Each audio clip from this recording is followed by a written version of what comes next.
Então, no capítulo 24 de Lucas, a partir do versículo 13, a gente vê que 2 discípulos estão retornando de Jerusalém para um povoado a cerca de 11 quilômetros de Jerusalém.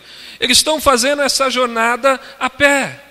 São os 2 discípulos, porque a Bíblia faz menção, 2 deles, 2 dos seguidores de Jesus estão retornando para Emaús. E a Bíblia diz que eles estão retornando, eles estão voltando e eles estão conversando sobre os fatos ocorridos nos últimos dias. Eles estão dialogando, eles estão falando daquilo que recentemente aconteceu, ou recentemente havia acontecido.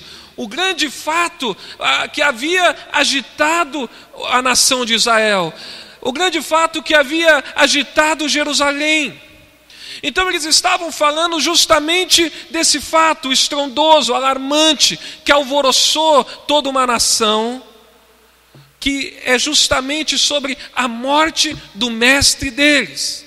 Eles voltaram discutindo e falando e arrazoando, debatendo, a Bíblia diz, discutindo, falando sobre os fatos recentemente acontecidos.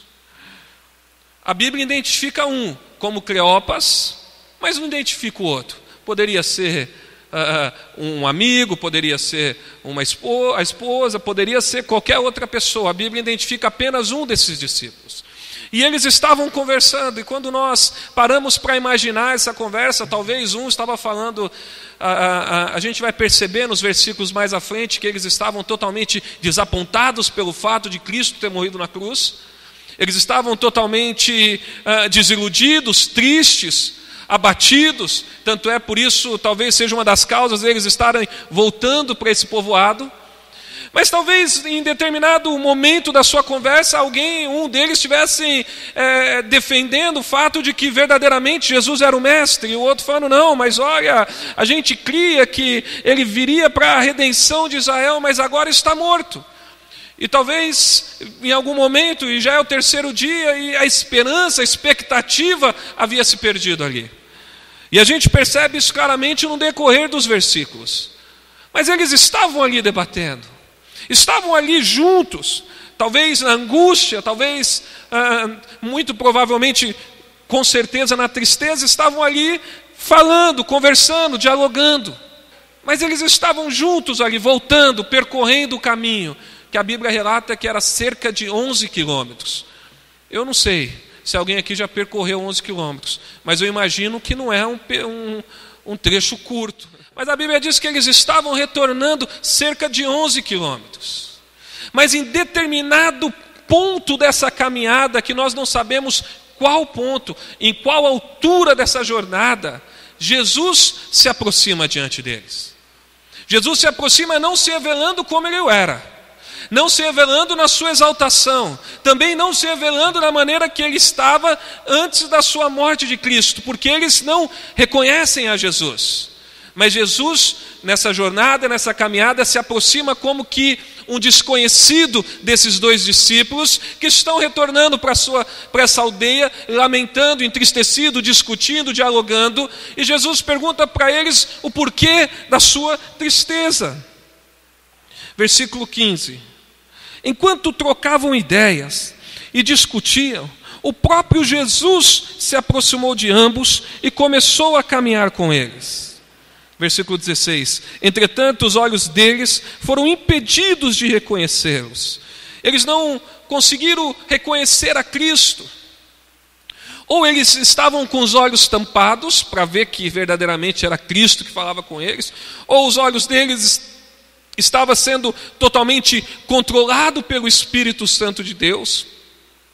O fato é que em nenhum momento dessa caminhada, nesse retorno onde Jesus se aproxima, eles identificam que aquele que estava ali era justamente aquele que há 3 dias atrás, da data do ocorrido, havia sido morto naquela cruz diante de uma nação. Em momento alguns eles reconhecem e imaginam que é o Filho, que é o Mestre, que é o Filho de Deus que estava ali diante deles. Não reconhecem. Os olhos não enxergam que era Cristo. E eu entendo que isso era exatamente o que Cristo queria que acontecesse. Porque se Cristo quisesse que eles o reconhecessem, Cristo se revelaria imediatamente, e não posteriormente, como Cristo se revelou. Talvez até para mostrar que a autoridade de Cristo e da sua palavra se aplicava mesmo sem a presença física dele. Talvez para demonstrar que existia tanta autoridade naquilo que ele havia pregado durante esses 3 anos, que não era necessário a presença física para que isso tivesse valor, para que as Escrituras tivessem valor. Eu sei que Jesus não se revelou, e Jesus chega e faz uma indagação, questiona aqueles dois. E ele é direto, ele diz, versículo 17: o que vos preocupa? E sobre o que ides discutindo durante a vossa jornada? E eles pararam entristecidos. Eles pararam na sua caminhada.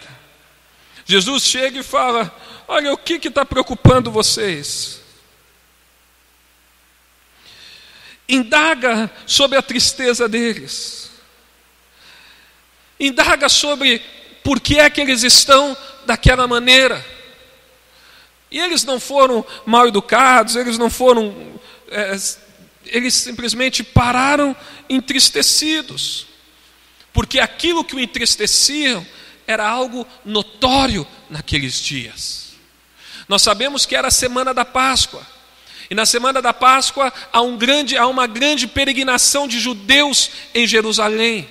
Então a morte de Cristo na cruz do Calvário foi notório não somente para aqueles que eram de Jerusalém, mas para todos os judeus que estavam ali peregrinando, todos os judeus do Império Romano que havia vindo na sua peregrinação ali na Páscoa. Era notório para todos, era sabido, o acontecimento era estrondoso. E a Bíblia diz que eles responderam exatamente assim. No entanto, um deles, chamado Cleópatas, replicou-lhes: és o único porventura que, tendo estado em Jerusalém, ignoras os acontecimentos destes dias? Ele responde com uma outra indagação: é você porventura o único que não sabe o que aconteceu em Jerusalém, que foi a morte do Mestre, a morte de Cristo? Ele não se preocupa em tentar abafar o caso, talvez pela perseguição, pelo que tivesse acontecido, ou justificar, e fala: porventura você é o único que não está sabendo do grande ocorrido. Evidente que Jesus sabia, pois era o próprio que falava com os discípulos. Mas ali, por algum momento, ele estava abordando. Quando eu estava estudando esse texto, eu fiquei pensando como foi bonito o fato de Jesus ir até esses 2 discípulos a caminho de Emaús. Porque primeiro demonstrou amor. Eles estavam retornando de Jerusalém, estavam voltando para a aldeia, eles estavam desistindo da causa. E Jesus vai, encontra com eles e mostra nas Escrituras que era necessário o filho passar tudo o que passou. Mas Jesus, o Cleópatas aqui, ele fala: olha, porventura você é o único que não está sabendo. Você é o único. Não é algo pequeno. Não é algo que aconteceu e não, aconteceu notório e para todos. Porque assim foi o sacrifício de Cristo na cruz do Calvário. Foi para todos viram. O julgamento, a crucificação, ele ser pendurado no madeiro como maldito. E no versículo 19, Jesus indaga novamente: quais fatos? O que é que aconteceu? O que é que foi tão notório? O que é que foi tão que todos sabem? Ele diz ao que lhe indagou: quais fatos? O que ocorreu? E eles começaram a lhe explanar. Ora, o que ocorreu a Jesus, o Nazareno, que era varão profeta, poderoso em obras, de palavras diante de Deus e diante de todo o povo. Eles fazem um relato claro de quem era Cristo. Eles falam: olha, o varão, o profeta, aquele que é poderoso em obras. Ele relata aquele que era escolhido de Deus talvez aquele que tivesse o privilégio de ser de Deus, que tinha uma boa reputação diante do povo. Eles reconhecem Cristo como um grande profeta, como alguém que havia vindo da parte de Deus. Eles falam, o que aconteceu justamente com esse?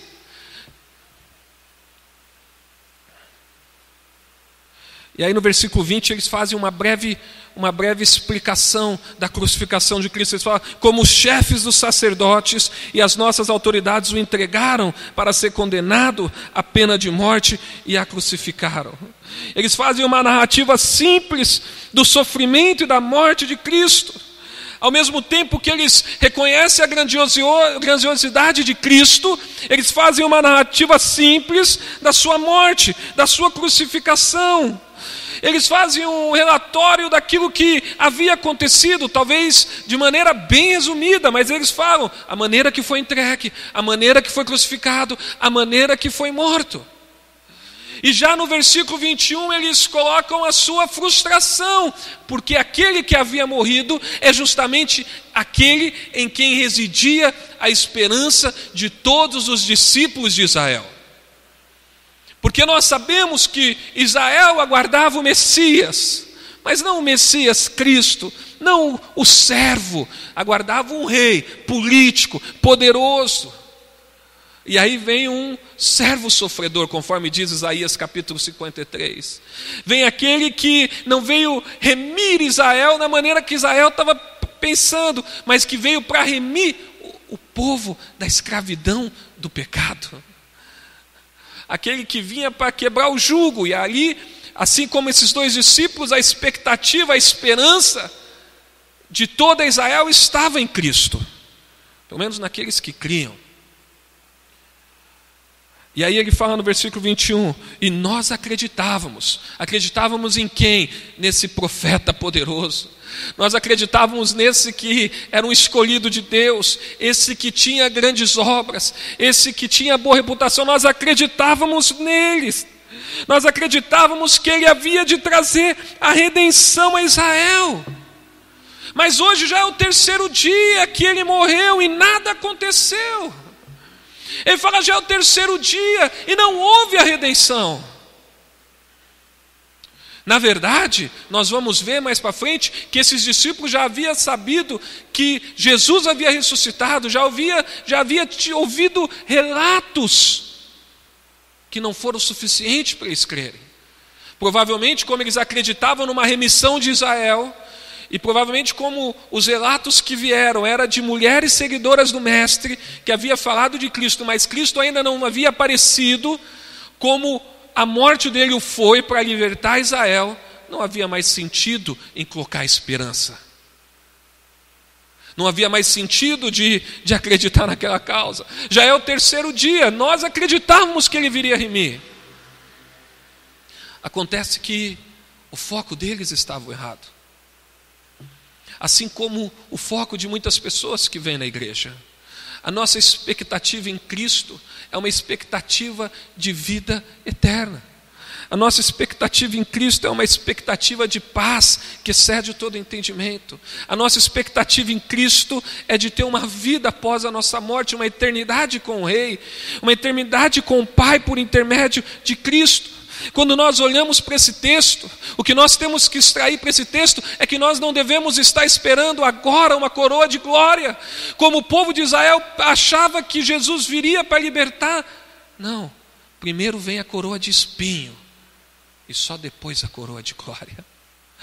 Assim é para a igreja dele. Nós também vamos receber essa coroa de espinho, também vamos passar sofrimentos muitas vezes, também vamos ser perseguidos, mas há uma coroa de glória nos esperando. Ser fiel até a morte, dar-te-ei a coroa da vida. Jesus, eles demonstram que, olha, nós acreditávamos, nós esperávamos, nós achávamos que ele é aquele que iria libertar Israel do jugo de Roma, mas foi crucificado, foi morto, não há mais esperança. Imagine você, porque a gente está olhando para um fato que ocorreu no passado, mas que pode ser muito presente para as nossas vidas. Quando nós colocamos a expectativa em Jesus, mas a expectativa errada, vai causar a mesma frustração, vai causar a mesma decepção, vai causar o mesmo desgosto. E muitos hoje colocam a expectativa errada em Jesus. Colocam nele a expectativa não de vida eterna, mas a expectativa de ter todos os problemas solucionados. Colocam a expectativa de vir para a igreja e agora tudo vai dar certo para mim, porque eu sou mais que vencedor. E muitas vezes é ensinado isso nas igrejas. Mas não é isso que nós aprendemos nas Escrituras. Podemos sim, teremos vitória, seremos abençoados sim, mas a Escritura nos revela também que teremos aflições, teremos dificuldade. Então a nossa expectativa em Cristo não pode ser por uma vida melhor nessa terra. A nossa expectativa em Cristo não pode ser apenas para essa terra, mas a nossa expectativa em Cristo é para a glória eterna com o Pai. Eu vou vos preparar lugar, eu vou vos preparar morada, e quando estiver pronto eu virei para te buscar. Eu não consigo encontrar um conforto maior para mim em saber que um dia eu vou estar com o Mestre no paraíso. E não porque as ruas serão de ouro, como alguns dizem, né, ou como a própria Escritura relata, né, alguns acham que de maneira figurativa, outros acham que de maneira literal, não importa, porque lá não, mas pelo simples fato de eu estar com o Mestre. Mas eles falam, nós acreditávamos, nós estávamos com a expectativa nele, nós tínhamos toda a esperança na total redenção de Israel, mas hoje já é o terceiro dia desde que tudo isso aconteceu. E aí eles relatam, meio que de maneira de quem não estava acreditando. No versículo 21 ele diz, é verdade também que algumas mulheres, seguidoras conosco, nos assustaram, porquanto foram de madrugada no sepulcro, mas não encontraram o corpo de Jesus. Contudo, voltaram e nos relataram que tiveram uma visão de anjos que lhe asseguraram que ele vive. Versículo 24. De fato, alguns outros seguidores entre nós foram ao sepulcro e encontraram tudo exatamente como as mulheres haviam informado, porém não viram a ele. Então os dois discípulos, eles falam, olha, nós tínhamos a expectativa. De fato, algumas mulheres foram ali, relataram que ele não estava ali, mas é como que se eles não estavam acreditando. É como que a esperança não tinha voltado. Talvez por ser muito pouco, Jesus ter apresentado, ou os anjos ter aparecido ali para aquelas mulheres, para seguidoras, e não para a nação de Israel, como havia sido na sua morte. O fato é que eles continuavam desapontados e desanimados. O fato é que eles não entenderam as Escrituras. Eles não entenderam que era necessário padecer. Eles não se lembraram daquilo que o mestre havia ensinado durante 3 anos, quando o mestre falou que era necessário morrer e ao terceiro dia ressuscitar. Talvez quando Jesus declarou que aquele templo seria reconstruído no terceiro dia, fazendo referência à sua morte e ressurreição. Eles continuavam entristecidos. Talvez a sua vida cristã é uma vida onde você vem na igreja, mas você continua entristecido. Você ouve o Evangelho, você ouve a palavra todos os domingos, você ouve a verdade, você tem até um certo contexto religioso, mas parece que não há uma realização satisfatória e plena da paz que vem do Filho de Deus sobre a sua vida. Talvez você seja como Charles Spurgeon aos 15 anos, quando ele ia na igreja, mas parece que o pecado o consumia, a culpa o consumia, até que certo dia, aos 15 anos, ele entrou numa igreja metodista, e ali num texto de Isaías, ele foi e verdadeiramente ele encontrou a Jesus. Não sei. Talvez os relatos bíblicos sobre a morte, sobre a ressurreição, talvez as expectativas de um dia passar a eternidade com o Senhor, talvez hoje para você parece ser pouco, e talvez a tristeza, ela está aí. O testemunho a pregação da palavra às vezes pode não estar surtindo efeito. Mas abre o teu coração nessa noite. Se aliste para o exército de Cristo. Entenda a obra redentora dele. Não volte para trás. Não volte para a aldeia. Não abandone a comunhão. Permaneça firme, unido na família, compartilhando, comungando, com a firme expectativa do que as tribulações desse tempo presente não podem se comparar com aquilo que há de vir, com a expectativa do encontro com o Rei, que será superior a qualquer coisa que possa ser oferecido para nós nos dias de hoje, meu amado.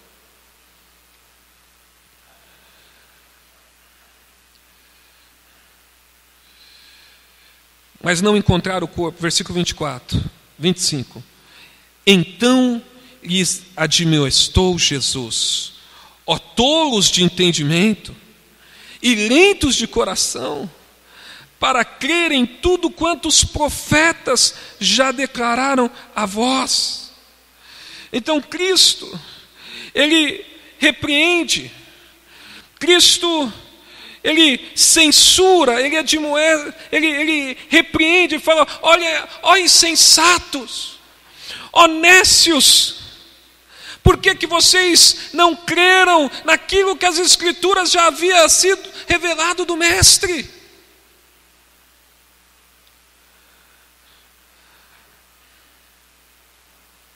Jesus não repreende os 2 discípulos porque eles não acreditaram no relato das mulheres, que havia dito que o Mestre não estava lá, que havia dito que tinha visto 2 anjos. Jesus não o repreende porque não acreditaram no testemunho dos próprios discípulos que depois foram ali e encontraram aquele túmulo vazio. Mas Jesus os repreende porque não acreditaram nas Escrituras. Jesus os repreende porque estava escrito ali no Antigo Testamento, através dos profetas, que haveria do Mestre passar por tudo aquilo que havia passado.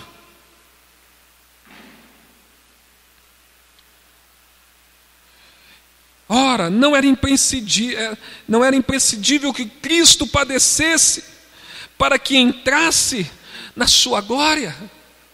Glória que já era dele do passado. Glória que ele tinha desde a fundação do mundo, mas que ele havia aberto mão para poder vir na terra morrer pelos seus filhos, pelos seus eleitos. Glória que ele havia abrido mão para poder vir salvar as ovelhas perdidas, para sacrificar a sua vida ali na cruz, para se entregar por nós. Jesus fala: como é que vocês podem não acreditar nas Escrituras? Ó louco, honestos, loucos por não aceitarem as evidências. Jesus, na verdade, está condenando aqui a lentidão deles de crerem. Em outras palavras, os tardios para crer são loucos. Os tardios para acreditar são loucos.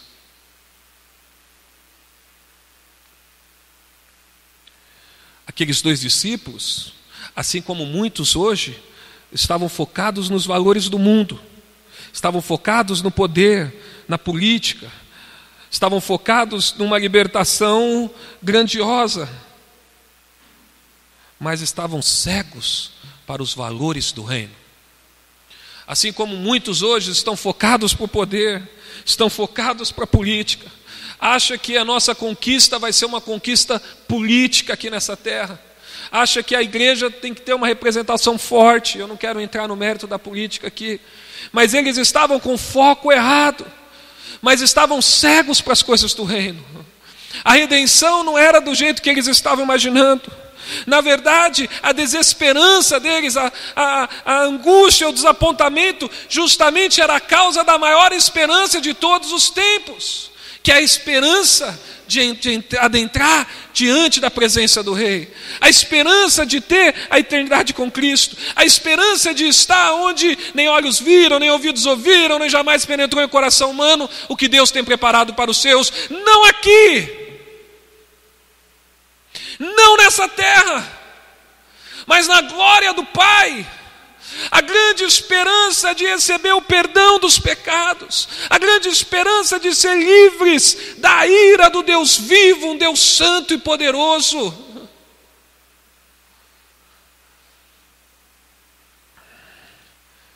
Mas Jesus é complacente, Jesus é misericordioso, e Ele vem mostrando nas Escrituras tudo o que o Filho haveria de padecer. Ao versículo 27, diz assim: então, iniciando por Moisés e discorrendo sobre todos os profetas, explanou-lhes o que a seu respeito constava em todas as Escrituras. Hoje nós temos o testemunho do Antigo Testamento, do Novo Testamento, da história da igreja. Nós devemos colocar a nossa fé, a nossa expectativa em Cristo. Nós não podemos ignorar as boas novas. Naquela época, havia somente o Antigo Testamento. Naquela época havia apenas os testemunhos de alguns irmãos que foram ali. Mas nunca houve uma época tão propensa para estudar a palavra como nos dias de hoje. A gente vai em boas livrarias, em boas editoras, a gente pode comprar comentários bíblicos, a gente pode comprar boas Bíblias, nós podemos estudar bons materiais de bons homens cristãos e piedosos do passado, os puritanos. Nós temos uma gama muito grande para estudar da palavra. A palavra nunca foi tão fácil estudar. Nunca foi tão fácil aprender sobre essas Escrituras. E muitos escolhem ignorar. Muitos não querem. Mas Jesus chegou para aqueles 2 discípulos e começou a mostrar na palavra. Começou a mostrar que o sofrimento deles, de Cristo, a causa da grande decepção deles, era o caminho para a glória. Começou a mostrar que nas Escrituras o Messias tinha que sofrer para depois reinar. Começou a mostrar em todas as Escrituras que, à medida que o Antigo Testamento foi sido escrito, o brilho de Cristo foi aumentando no Antigo Testamento. A revelação do Messias, a revelação do Mestre, a revelação do Filho foi uma revelação progressiva no decorrer do Antigo Testamento, que Cristo foi sendo revelado. Começou a mostrar que tudo faz referência à redenção por intermédio de Cristo. Apresentou Jesus começou a mostrar ali nas Escrituras, provavelmente desde Gênesis, porque a Bíblia diz que desde Moisés. Talvez ele mostrou ali nas Escrituras que Jesus era a semente da mulher. Apresentou Jesus como servo sofredor de Isaías 53. Talvez mostrou Jesus transpassado em Zacarias capítulo 12, versículo 10. Mostrou que ele era o mensageiro em Malaquias. Mostrou no Salmo 22 como ele haveria de padecer. Porque se você ler Salmo 22, você vai ver a descrição. Pai meu, por que me desamparastes?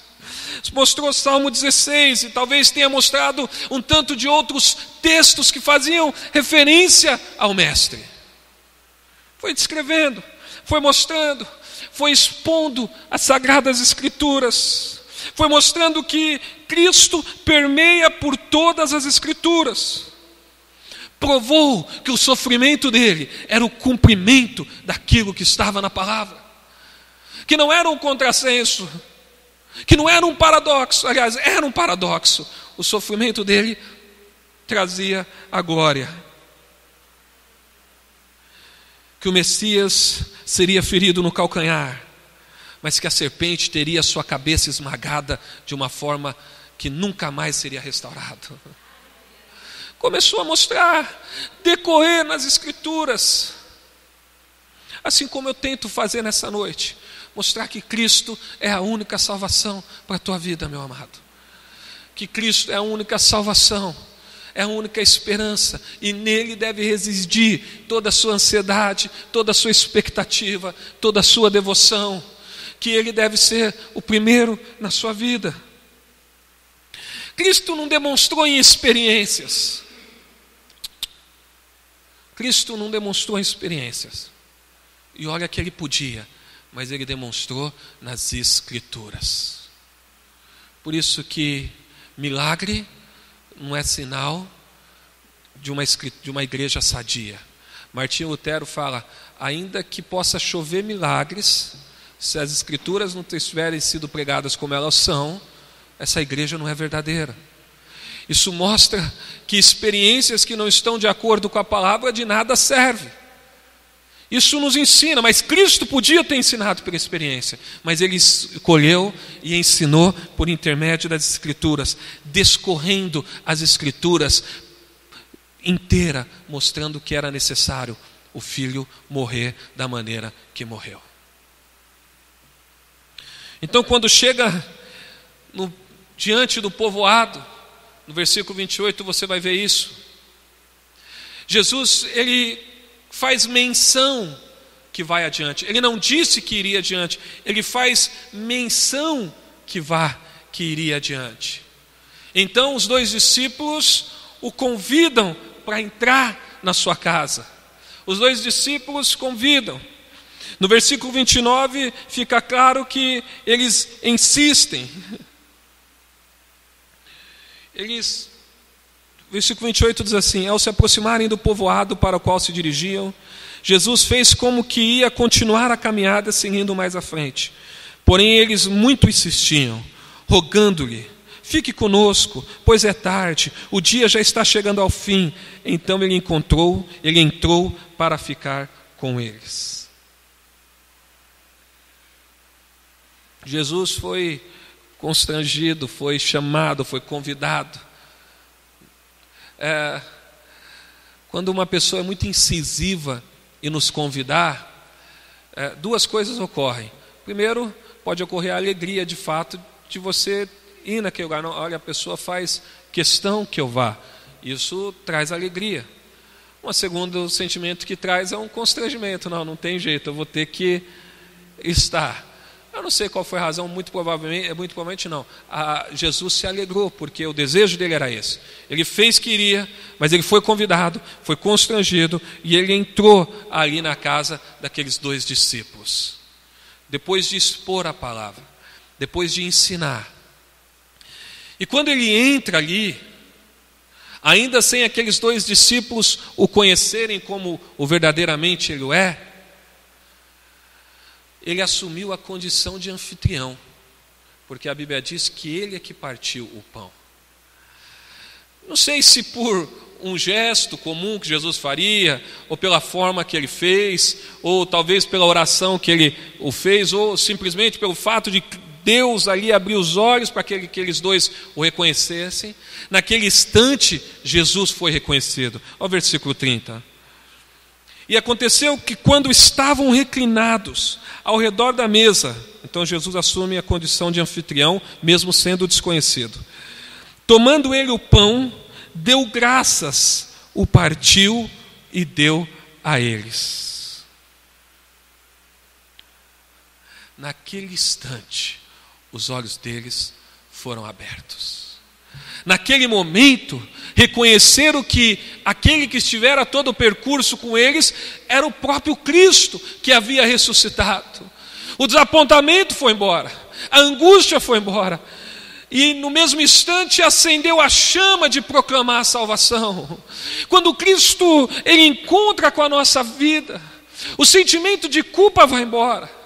Quando ele vem e a palavra dele entra no nosso coração, a tristeza sai, a angústia sai, o desespero sai, e no lugar encontra um grande sentimento de fé salvadora, uma fé que crê na salvação por intermédio do Filho. Uma alegria invade o coração, a chama é acesa. É algo espetacular, instantâneo, espetacular. O encontro de um homem com Cristo é algo maravilhoso. A regeneração, o novo nascimento. Embora ali não foi o que ocorreu, mas ali o mestre se revelou aos dois discípulos. E no mesmo instante, ele desapareceu. A Bíblia diz que ele desapareceu, ou tornou-se invisível. O grande fato é que os dois não o viram mais. E aí um comenta com o outro: não nos queimou o coração? Em todo o trajeto, quando ele nos expunha as Escrituras, eu fico imaginando a autoridade de Cristo ao expor as Escrituras. Deve ter sido algo fantástico, ouvir daquele que é o inspirador, o autor, expor as Escrituras como haveria de ser. Eles falam: olha, não nos queimou o coração em todo o trajeto, versículo 32, e questionaram: porventura não nos queimava o coração quando ele nos falava, quando ele nos explicava as Escrituras? Talvez teu coração esteja queimando nessa noite. Mas fala: pastor, eu já sou cristão, eu já criei, amém por isso.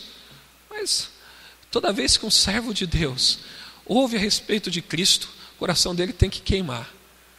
Esse ano, na Fiel, o John Bick, quando ele pregou, ele trouxe uma mensagem falando do céu. E eu me recordo que no final eu estava em lágrimas. Eu já conhecia o que ele estava pregando, mas quando ele começou a falar da expectativa do futuro no céu com Deus, e quando ele começou a falar de como é que vai ser, meu Deus, queimou meu coração. Eu falei: é isso, é isso que a minha esperança, é nisso que eu busco, é isso que eu quero, é isso que eu desejo, estar com Cristo. Não nos queima o coração. As Escrituras têm que queimar, como queimou o coração daqueles dois discípulos. Imediatamente eles retornaram para Jerusalém. Estavam abandonando a comunhão, estavam saindo da comunhão, estavam desistindo da causa. A Bíblia diz que eles levantaram imediatamente e retornaram. Acendeu a urgência de proclamar a salvação. Agora eu pergunto para vocês, nós não podemos esquecer que eram 11 quilômetros. Eles chegaram, se reclinaram à mesa, e a Bíblia diz que imediatamente eles retornaram, mais 11 quilômetros. Acendeu a disposição. Você nessa noite tem que sair daqui disposto a proclamar a salvação. Tem que acender, o desânimo tem que sair. O desapontamento com a tua vida tem que sair, porque se você está desapontado com a tua vida é porque você está olhando com as perspectivas erradas, o foco está errado. O foco tem que estar em Cristo. Tem que acender a urgência de proclamação. E você tem que voltar para a tarefa de anunciar o Evangelho. Eles retornaram ali em Jerusalém, versículo 34.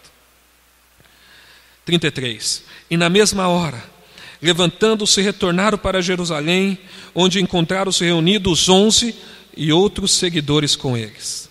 Versículo 34. Os quais anunciavam: é verdade, o Senhor ressuscitou e apareceu a Simão.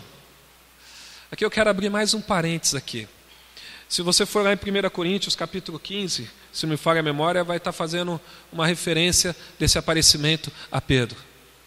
Mas eu fico assim, impressionado com o amor de Deus, porque Pedro foi aquele que havia negado 3 vezes a Jesus. O sentimento de Pedro talvez era o mesmo sentimento desses 2 discípulos que estavam voltando para Emaús. Os 2 estavam voltando porque estavam desapontados, a expectativa de redenção estava morto fazia 3 dias. Pedro, a Bíblia diz que ele foi pescar, depois vocês podem ler lá numa outra passagem em Atos. Pedro foi pescar, também desanimado porque havia negado o mestre. E olha como o mestre tinha falado, porque Pedro falou assim: olha, ainda que o Senhor seja pedra, ainda que todos te neguem, eu não te negarei. E a Bíblia diz que Jesus falou para ele: olha, ainda essa noite, antes que o galo cante, tu me negarás 3 vezes. Então o sentimento de Pedro talvez seria o mesmo desses 2: abandono da causa, desânimo, tristeza, desapontamento. Mas assim como Cristo foi ao encontro daqueles 2 discípulos, Cristo também foi ao encontro de Pedro. E o grande fato que eu gosto sempre de lembrar isso, eu carrego isso comigo, é que o número de vezes que Pedro negou a Jesus, Jesus pergunta para Pedro se Pedro ama. E à medida que Pedro responde, Jesus, ao indagar Mais uma vez a pergunta, Pedro, ele sempre fala para Pedro: apacenta as minhas ovelhas. Uma restauração de urgência da proclamação do Evangelho. E quando nós olhamos no livro de Atos, no capítulo 2, a gente vê que a igreja começou pela vida de Pedro mesmo, no sermão no dia de Pentecostes, e a grande conversão de 3.000 pessoas que estavam ali presentes naquele dia. Então, talvez você se encontre aqui nessa noite e você se sente indigno também. Você fala: olha, eu não neguei Jesus diante, mas a minha vida nega Jesus todos os dias com as minhas atitudes. Talvez você está aí pensando hoje nessa noite: o meu caráter nega Jesus todos os dias. A minha forma de trabalhar nega Jesus todos os dias. A minha forma de falar, eu sou uma pessoa de palavras torpes, a minha maneira de olhar nega Jesus todos os dias. Mas a mesma oportunidade que aqueles 2 discípulos tiveram, a mesma oportunidade que Pedro teve, você nessa noite está tendo. Você nessa noite está tendo. Jesus está se revelando por intermédio das Escrituras. Você só precisa crer e colocar a expectativa nele. Versículo 35. Então os 2 comunicaram o que havia ocorrido no caminho e como Jesus fora reconhecido por eles enquanto partia o pão. As suas expectativas, eu creio, essa é a aplicação para a nossa vida. As suas expectativas, os seus valores, eles devem estar em Cristo Jesus. Você precisa saber que diante de toda a sua limitação, você pode recorrer ao Mestre, porque Ele não está presente no corpo físico, mas por intermédio do Espírito Santo e da sua palavra, Ele tem se revelado à sua igreja dia após dia. E Ele tem se revelado, e Ele tem levantado igrejas sérias, igrejas que querem compromisso com o Evangelho, igrejas que querem proclamar as verdadeiras Escrituras, e Ele tem levantado não só em Bauru, mas em várias cidades. Você precisa crer e você precisa ter o senso de urgência que há uma necessidade de proclamar a salvação, que o Mestre morreu, mas ressuscitou e vivo está, e é a esperança e a expectativa de todo aquele que nele crê, de um dia passar a eternidade com o Rei dos Reis, com o Senhor dos Senhores, com Deus Pai Todo-Poderoso. Quantos creem nisso? Então feche os seus olhos, curve a sua cabeça nessa noite. O Espírito Santo de Deus está aqui. A presença de Deus está aqui. Eu quero que você nessa noite pense nesse ano que se passou. Pense só nessa semana, mas nesse ano que se passou. O teu testemunho, a tua vida. Não há nada que nós possamos fazer para retribuir, ou nada que possamos fazer para ser salvo, apenas crer. Mas talvez você negou Jesus nesse ano, talvez você desanimou da causa, talvez você se tornou um religioso que vem na igreja todos os domingos, mas simplesmente pelo fato de vir, a causa não queima mais no teu coração. Os valores cristãos não queimam mais no seu coração, mas nessa noite você tem a oportunidade. Cristo padeceu, Cristo morreu naquela cruz por você, por mim. E nessa noite Ele quer restaurar a sua vida. Nessa noite Ele quer te salvar do seu eu. Nessa noite Ele está falando: servo amado, até aqui o seu foco foi errado. Até aqui você focou nas coisas deste mundo. Mas hoje é o dia que você tem que olhar para mim, focar em mim, focar na minha obra, aceitar o meu sacrifício na cruz. O Espírito Santo é que convence o homem de todo o pecado. E Ele nessa noite está tocando no seu coração. Ele está te convencendo do seu pecado. Charles Spurgeon disse que se Cristo não tivesse escolhido ele jamais escolheria Cristo. Assim é nós, mas nós fomos escolhidos por Ele, e por isso nós estamos aqui. E a Bíblia diz que a salvação vem pelo ouvir e ouvir a palavra de Deus.